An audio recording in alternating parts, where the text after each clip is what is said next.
Their goal was to run out onto a busy street in front of a truck, hope it stops before hitting them without flinching, and post the video of the stunt online. Yo, what type of boneheaded stuff is this? Angel of Death Challenge. On June 3rd, 2022, an 18-year-old teen tragically passed away after falling in front of a truck in Tangerang, Indonesia. However, what made this particular incident stand out among the dozens of traffic-related deaths on Indonesian roads every day was that this was not an accident. Instead, this was the result of one of the most disturbing internet trends that was sweeping the country during this time. It had actually started back in 2021, but exploded in popularity in mid-2022. The trend was called the Malaikat Maut Challenge, or the Angel of Death Challenge in English. It involved TikTokers, mainly teenagers, playing a game with oncoming traffic, particularly loaded trucks. Their goal was to run out onto a busy street in front of a truck, hope it stops before hitting them without flinching, and post the video of the stunt online. But completing this dangerous challenge successfully was a lot harder than many of its unfortunate participants realized. Most of them jumped onto the road as the Yo, what type of boneheaded stuff is this? truck got extremely close, giving the driver virtually no time to notice them and apply the brakes. But even when drivers had enough time to see the kids performing these stunts, they still couldn't slow down in time to prevent tragedy. Trucks usually carry heavy cargo, and that weight doesn't stop on a dime. The heavier the load, the longer the braking distance, sometimes stretching dozens of meters even after the brakes are fully pressed. So by the time the drivers reacted, it was already too late. Not to mention the fact that this trend was also putting the truck drivers at risk, both physically and psychologically. For one of these cases, involving a 14-year-old participating in this challenge, the driver fled the scene, likely out of fear of facing criminal charges. If he had instead stopped and cooperated, the footage the teenager's friends captured for TikTok would have proven his innocence. Wow. But by running away, he turned himself into a hit-and-run suspect, potentially jeopardizing his job and even his freedom depending on the charges he received. Following the incident in Tangerang, Indonesian police acted quickly to prevent further tragedies. They managed to stop 14 more kids from attempting the same dangerous stunt that very day and continued to monitor the city over the upcoming months. Bro, what are these niggas' parents, bro? This is some goofy-ish.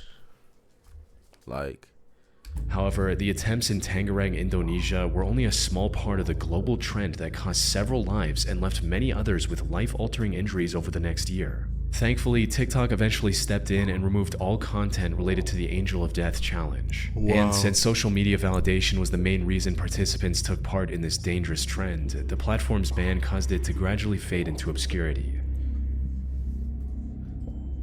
Ain't nothing else better to do out there. Happy slapping.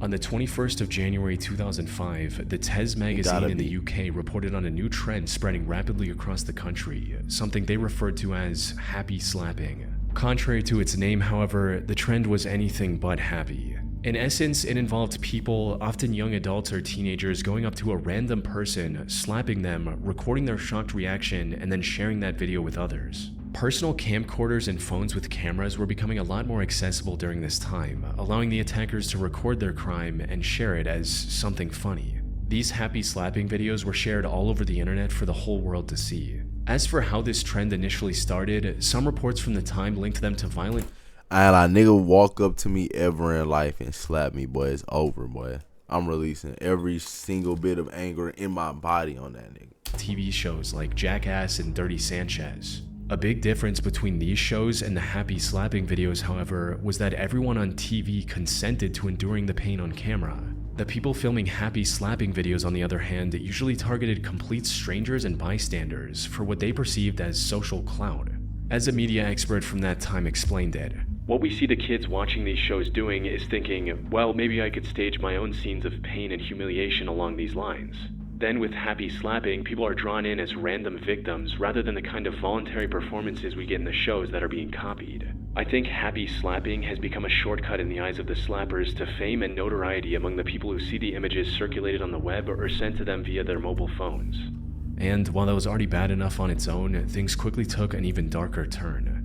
As time went on, the recordings became increasingly violent, likely in an effort to outdo one another and stand out in the sea of dozens, if not hundreds, of similar videos. Things went from humiliating but physically harmless slaps to coordinated attacks resulting in permanent. Hey, that nigga was finna beat his ass. You see how he slapped him and walked away? From humiliating but physically harmless slaps He to knew. coordinated attacks resulting in permanent injuries. One of the worst cases of this happened on August 31st, 2009 in South London. A 67-year-old retired care worker named Ekram Haq left the mosque on Church Lane in Tooting, England after the evening prayer, where he was then approached by two boys, 15-year-old Hamza Lazai and 16-year-old Leon Elcock, wanting to make a happy slapping video.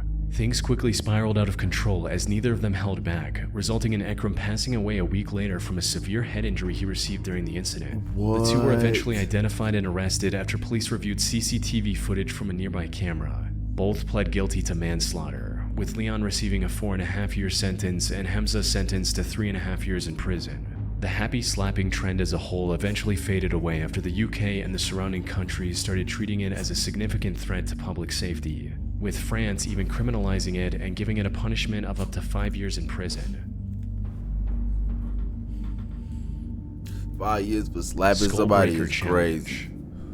But it's not like they February just jumped 14th, him, bro. 2020, 12-year-old Parker Smith was invited by his friends to film what seemed like a harmless jumping contest with them. He agreed, and on camera jumped the highest he could, but instead of landing safely on his feet, he fell backward and fractured his right arm. He was rushed to the hospital immediately, and fortunately made a full recovery over the following weeks. However, what seemed like a simple accident turned out to be part of a disturbing internet trend his two friends were attempting to recreate. The so-called Skullbreaker Challenge required 3 people to stand in a line and somehow convince the person in the middle to jump. As soon as they did, the two on the outside... No. This challenge right here, nigga. Bro, niggas was, I ain't gonna lie, bro. Niggas was ruthless in my school doing this, bro.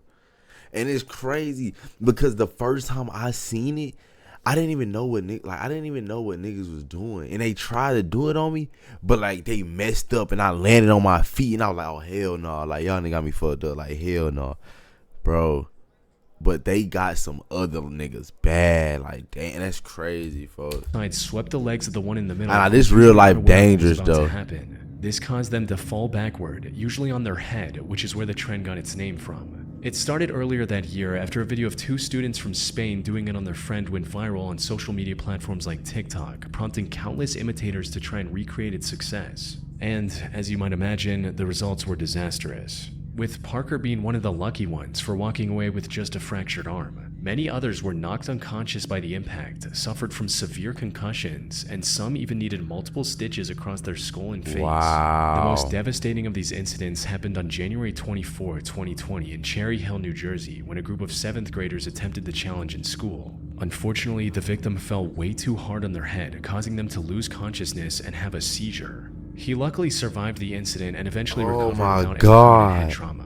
However, his initial condition was bad enough that authorities arrested the other 2 13-year-old boys. Wow. They were charged with 3rd-degree aggravated assault and 3rd-degree endangering an injured victim since the harm they caused was mostly intentional.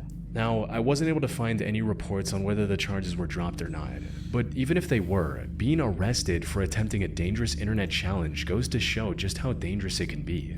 TikTok They also say internet is one hell of a all drug. videos of this The internet is one hell of a drug. That is for real.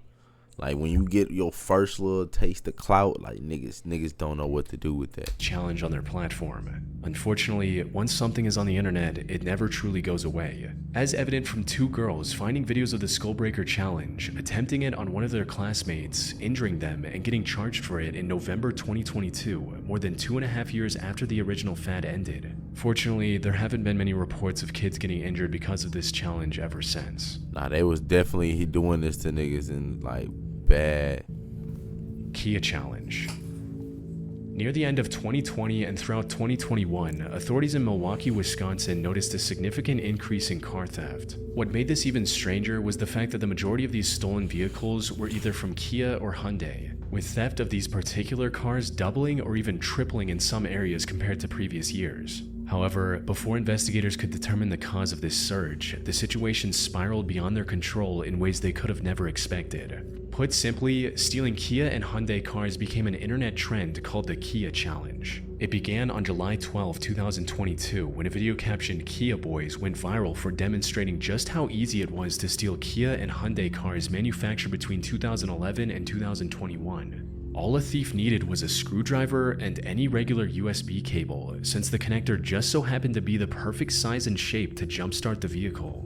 This was a major hardware-level security flaw in dozens of car models, and there was no permanent way to fix the problem either. Now, the original Kia Boys video was eventually taken down by TikTok, but the information was already out there and it already sparked the Kia challenge. Teenagers across the US started breaking into Kias and Hyundais and posting their stunts on social media to participate in the challenge. That's While crazy. the stolen cars caused a massive financial burden for hundreds of innocent residents, the real Bro, niggas be real life having I don't know if y'all ever seen it, bro, but niggas real life have criminal tutorials on how they be breaking into Hellcats, using a computer to hack into that bitch and all type, bro. It's crazy, man.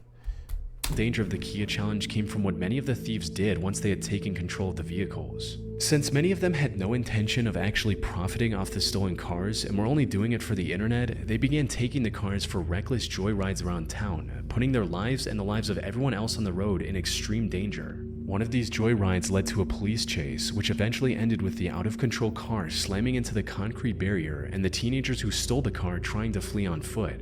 The most disturbing of these incidents occurred in Buffalo, New York in October 2022, where a stolen Kia ride ended in a fatal crash, taking the lives of 4 teenagers. In total, the Kia challenge resulted in the loss of 8 lives before the disturbing trend was shut down by TikTok and other social platforms. Kia and Hyundai also had to settle a class action lawsuit for $200 million over the dangerously lax security in their cars.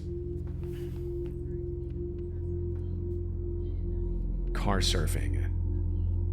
Car surfing, or riding on the outside of a car as if it were a surfboard, has existed as a trend long before modern social media was even a thing. It started gaining popularity in the early 1990s, compelling teenagers and young adults to speed down the highway while precariously balancing themselves on top. Today, most modern cars don't have much to hang on to on the outside to improve aerodynamics, which makes this already high-risk activity even more deadly. It only takes one small slip for even the most daring car surfer to fall into the road. Something that's evident from a 2008 CDC report, which revealed that 58 people lost their lives while engaging in car surfing, and 41 others were severely injured since 1990. Unfortunately, the rise of social media and the desire to go viral with outrageous stunts have only driven that number higher ever since. Most recently, in May 2023, a 16-year-old boy tragically lost his life while car surfing out the back window of a car when the vehicle lost control and rolled over. He would have almost certainly kept his life if he were in his seat with a seatbelt. Sadly, the car surfing trend is just as alive today as it was 3 decades ago, and shows and it's like, bro, in that moment, like, I get it, bro, because I've been in that moment, like, you in the car with all your homeboys, y'all drunk, you know, somebody just hop out the window, and, you know, so I just been in that moment before, but damn, bro, sometimes you just gotta, damn, it's crazy. No signs of fading away anytime soon. This is crazy, though, like, this right here is crazy. Blackout Challenge. The Blackout Challenge has existed long before social media. The goal in this challenge is to achieve a brief high that comes from cutting off oxygen to the brain by intentionally suffocating until you lose consciousness. However, while many assume that blacking out from lack of oxygen is perfectly safe in the long run, that could be further from the truth. The rewarding high in this challenge is in reality a dangerous form of cerebral hypoxia, where brain cells are deprived of vital oxygen. This can lead to seizures and hemorrhages. Even if someone survives the challenge seemingly unharmed, depriving the brain of oxygen for just a minute can cause permanent, irreversible damage. This can affect memory, reasoning, and other critical cognitive functions in the long run. The line between a fleeting, dangerous thrill and irreversible tragedy is terrifyingly thin, and once consciousness is lost, there is no way to control the outcome. Not to mention the very real risk of the person never waking up again. Unfortunately, many who try to recreate this challenge are completely unaware of these dangers, resulting in 82 people losing their lives between 1995 and 2007 alone. What makes this even worse is that almost all of these deaths were between the ages of 6 and 19. Much like other viral trends, young impressionable kids are especially drawn in, motivated by peer pressure or the need for validation, online or in real life. Which is why the resurgence of the Blackout Challenge through social media platforms like TikTok brought it to an even younger audience and left a devastating trail of victims. One of the most well-known cases is that of Nyla Anderson, a 10-year-old girl from Pennsylvania. Her family found her unconscious on the bedroom floor on the night of December 7, 2021. They rushed her to the nearby hospital. Unfortunately, it was already too late. After barely clinging to life for 5 days, she tragically passed away without ever waking up. No one knew why she would do something like this, until investigators did a forensic analysis of her phone, which revealed she had been viewing videos of the challenge on TikTok. Another tragic instance happened in April 2022 when a 12-year-old boy from the United Kingdom named Archie Battersby suffered catastrophic brain damage after attempting the challenge and passed away months later. And these weren't isolated incidents either. Numerous other children, some as young as 8, suffered a similar fate or other life-altering... Bro, that's why it's like, bro, when I have kids, gang, it's like you gonna want to give them a phone and stuff like that, bro. Now, nigga, kids have phones way earlier than I did, bro. So I just be like, bro, I don't know, bro. That's crazy, son. Rest in peace to these kids, man. Injuries after attempting this challenge. Sadly, despite social media sites' best efforts to suppress the challenge, it continues to spread to this day. What? Damn, man. Rest in peace, man. That's crazy. Man, if y'all like this video, I ask y'all like, comment, subscribe, do all that in the third. And I'll be at y'all with some more reactions. We out.